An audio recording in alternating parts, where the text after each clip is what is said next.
والدین کو ستانے والوں کا انجام۔ نبی کریم صلی اللہ علیہ وآلہ وسلم نے فرمایا، ماں باپ کے ستانے کے علاوہ وہ تمام گناہ ایسا ہے جن میں سے اللہ تعالیٰ جس کو چاہتا ہے معاف فرما دیتا ہے، اور ماں باپ کو ستانے کا گناہ ایسا ہے کہ اس گناہ کرنے والوں کو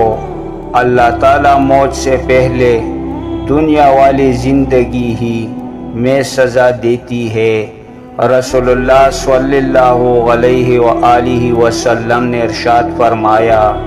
جو اپنی والدین کو خوش کرتا ہے وہ اللہ کو خوش کرتا ہے،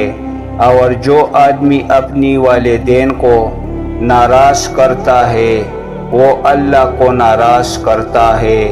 رسول اللہ صلی اللہ علیہ وآلہ وسلم نے ارشاد فرمایا، جو بھی لڑکا اپنے ماں باپ کو محبت اور احترام کی نظر سے دیکھتا ہے تو اللہ تعالیٰ اس کی ہر نظر کے بدلے